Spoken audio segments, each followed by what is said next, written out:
Hey you guys, it's Melissa and I'm here for our 5th and final week of our 5x5x5 challenge. Like, what? Can you guys believe it's already been 5 weeks? I don't know about you, but I feel like it has flown by, like gone by so fast. And I kept like looking back at my notes today when I was going to plan what I was going to talk to you guys about, and I'm like, oh my gosh, there's so many nuggets, and I hope that you guys do the same.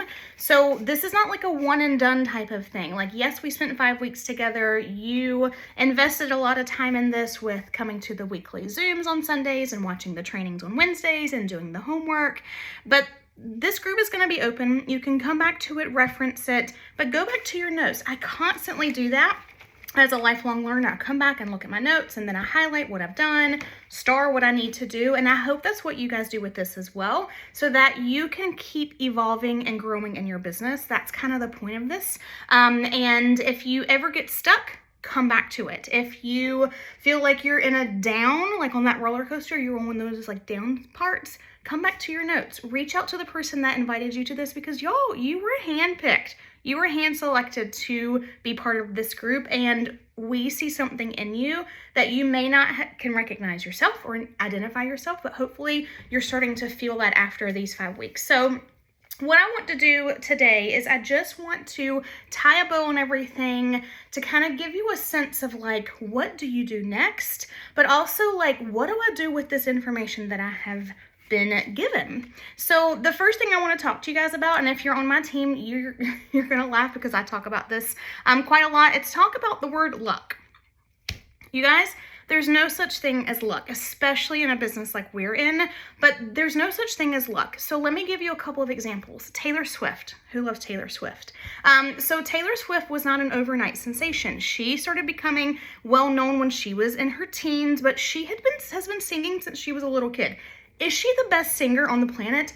No, absolutely not. She's not the best singer on the planet. I was listening to the Coffee House station on XM Radio, and Maddie Poppy, I don't know if you guys are American Idol fans, I'm such a dork, but Maddie Poppy was singing a song, and I was like, she's a way better singer than Taylor Swift, but Taylor Swift has just made it bigger than Maddie Poppy has. So how did Taylor Swift get to where she is now?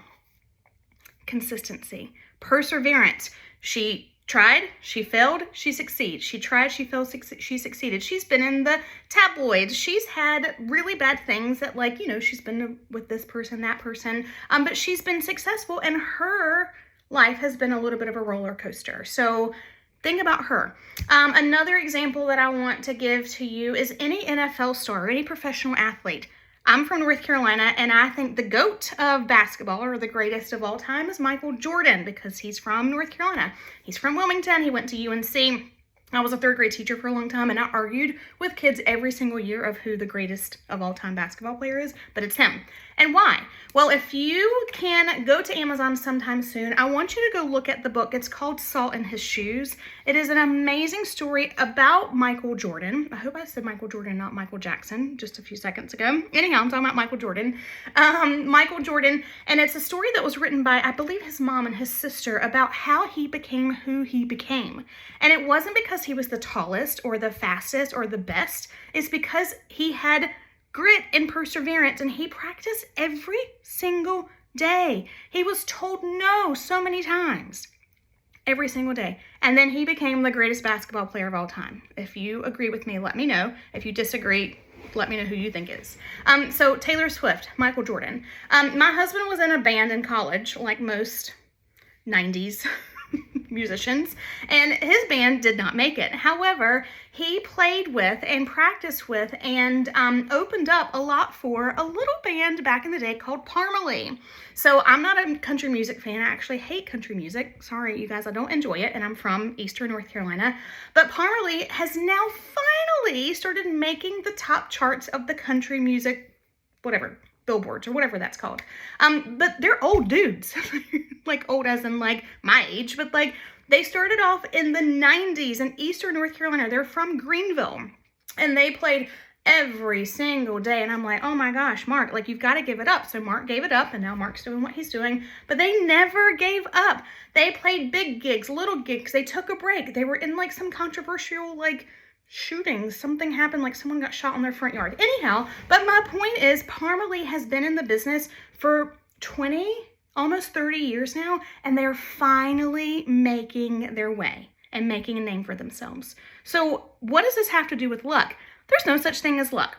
If you find yourself in your Norwex business thinking like, oh my gosh, she's so lucky. Like, gosh, that's so lucky.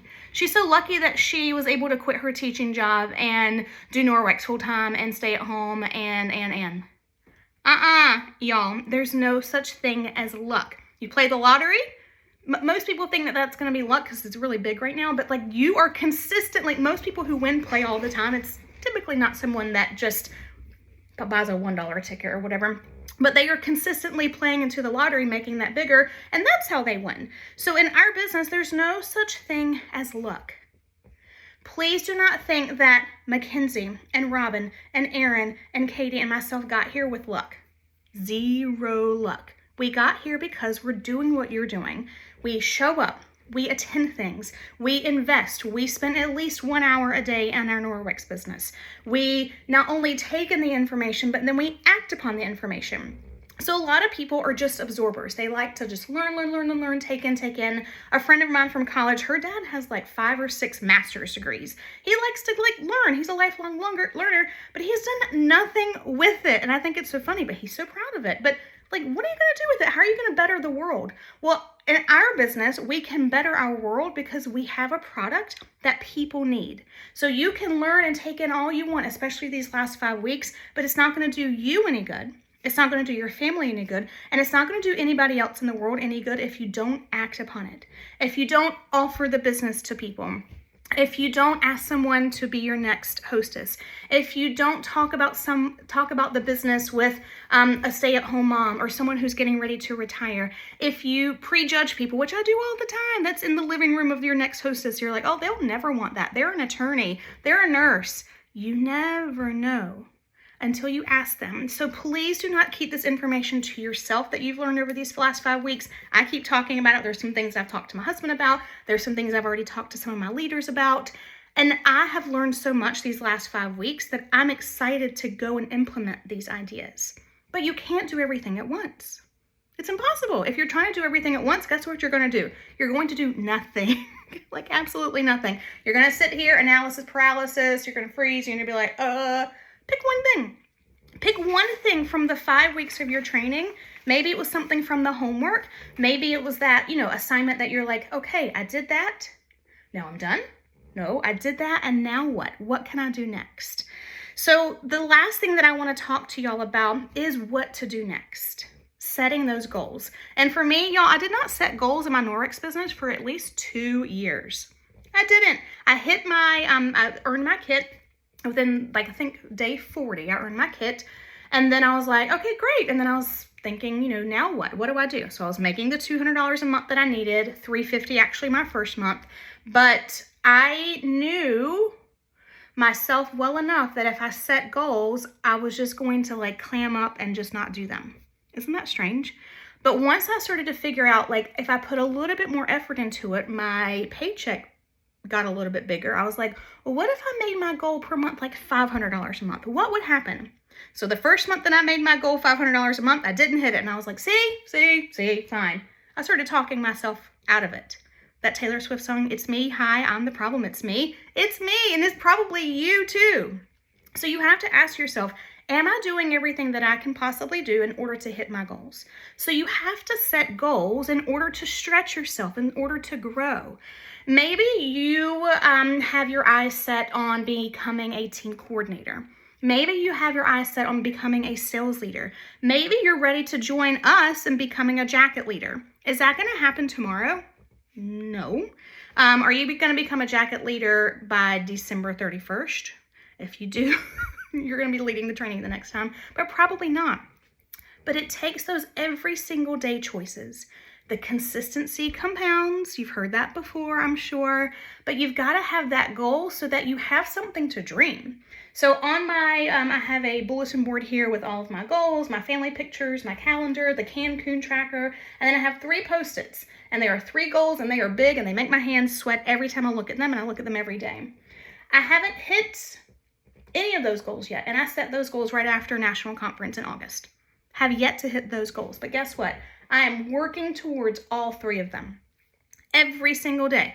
When my husband sits down, we share an office that works for us. It doesn't work for a lot of people. But when he sits down, when we work together on Wednesdays and Fridays, we sit down and we talk about his business goals, because I work with him on his business, and we talk about my business goals. What can I do to help you achieve your goal? What can I do to help you achieve your goal? So try to find someone who can challenge you. Try to get away from the people that I call that are energy vampires. If you've read John Gordon's book called The Energy Bust, you know what I'm talking about. But if you have people in your life that are sucking the joy out of your body, and if your joy is Norwex, you might want to reconsider how much time you spend with them. And if they live in the house with you, you might want to consider having a conversation with them. But if you have goals set, the only person that's going to achieve those goals is you. The only person that's going to work as hard as you is you. And the only person that's going to hold you back is you. We have a company that is like no other. No other company. There are tons of direct sales companies everywhere. If you really want a reality check, go watch that LuLaRoe. I hate to even call their name out, but what is that documentary? I think it was on Netflix. I watched it, and it made me so thankful for Norwex. So thankful for Norwex, because we are different. And if people are like, oh, you're drinking the Kool-Aid, yeah, it's clear. It's called water. I'm drinking the water Kool-Aid, and I'm really proud of that. But we have a company that we really are making an impact on other people. Leggings aren't. I love them. I have lots of pairs of leggings in my closet, but I'm not sure if leggings have changed my life. But I know that EnviroCloth has changed my life. I know that the deodorant has changed my life. Who wants to smell my pits? I tell people at my parties, come smell my pits. And I know what I'm doing is meaningful work. Just like my job as a teacher was meaningful work. Just like my job as a mom is meaningful work. But this work is something that I'm choosing to do. I choose to show up every single day, and I'm choosing to be consistent, set my goals, and I'm choosing to get rid of that word luck. Get rid of it. So if you're comparing yourself to somebody in this group, or somebody in the Norwex world, or somebody that you see on Instagram, stop it. Put the blinders on, unfollow people, like Katie was saying, unfollow them, and set your sight on you, on your goals. That's not being selfish. That's not at all. That's doing something for yourself, and that's called self-care. So that's what I wanted to leave with you guys today on our 5th and final week of our challenge. I'm so thankful that you said yes to the person that invited you to be here. I'm so thankful that you chose to invest your time, your energy, sacrificing the time spent doing other things, watching Netflix, hanging out with your family. But I'm telling you, I can speak from experience doing this for almost 7.5 years. No one is going to do it for you. And your journey is completely different from the journey of everybody within this group. And that's what makes it unique, and that's what makes it special for you. So I'm going to post the homework. I hope you guys take it to heart. If you feel a little uncomfortable, or if you feel a little stuck with it, please reach out to me. I'm happy to help any of you.